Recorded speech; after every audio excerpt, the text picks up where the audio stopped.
tell time. And it wasn't that I didn't have the ability, it's that when I was in the 3rd grade or earlier, I heard somebody say, there she goes asking another stupid question we're never going to get done. And I didn't want anybody to think I was stupid, so I put my hand down and I got further and further behind.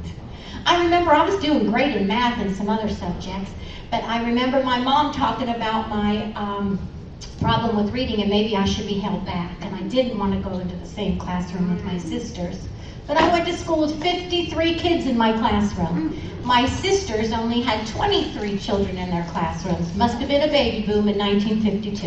And I remember whenever I went on, my father taught me to tell time because we were getting confirmation, and for confirmation, all little Catholic girls always got a wristwatch. And my sister said, what's Linda going to get, roller skates? She can't tell time. And I didn't care because I could roller skate better than any of my sisters.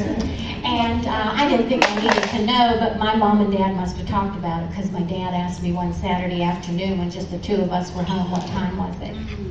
Well, my father sat down and taught me in 2 minutes how to tell time that teachers hadn't been able to teach me in 6 years.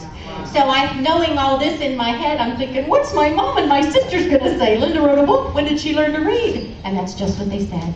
I went to California and we spent 10 days in California, 3 days in the Mexican desert. Everybody brought big books. I'm not a reader, so I brought magazines. I was so bored, got back to the United States, and in the middle of the night, God woke me up with the words to the book.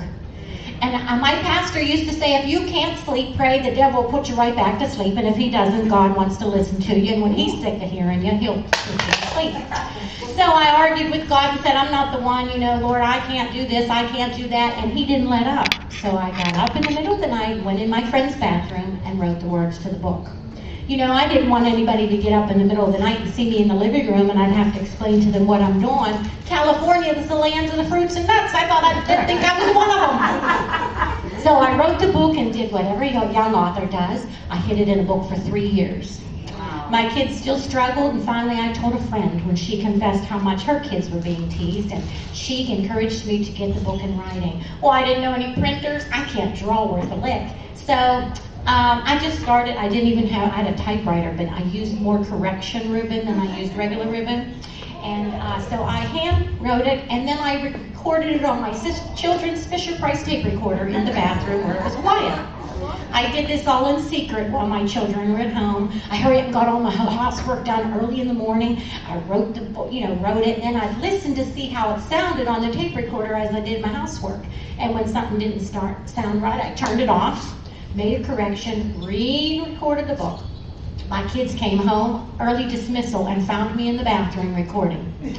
When I had to tell them what I was doing because they were really scared, Mom's in the bathroom, you never take a friend. Mom, what are you doing in there? I said, don't tell Daddy, it's a secret.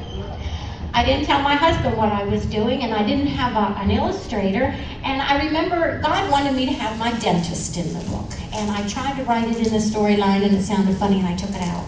And the next day I got a toothache, ended up at my dentist. And I said, oh, Tony, you were almost in my new book. He said, Linda, I didn't know you wrote books. I said, God wanted you, in the book, and it sounded right, so I took you out. And he opened my mouth and put the drill in and said, if I can't be in your book, can I draw the pictures? And I just went, uh-huh. And he said, no, seriously, you really have ugly teeth. No offense, but I did the best I can, but I must be an artist. So I told Tony to call me on his lunch break, and I played my Fisher-Price tape recording version over my speaker telephone so he could get a vision for what I wanted.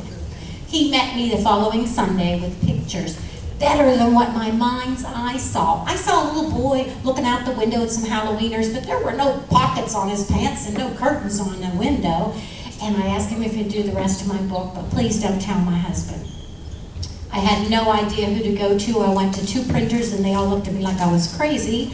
I found a 3rd one and I met her at Dick's Diner. And she said, I will be wearing a flower in my lapel. And I said, well, I'm the lady with kind of multi-colored yellow hair. And it was like a drug deal. You go in looking for the lady.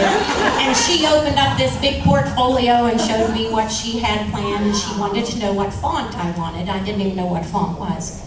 Anyway, she ended up printing the book. I got it. I showed it to my children, and they were so excited it was going to help to tell everybody why we didn't celebrate Halloween and nobody would make fun of us.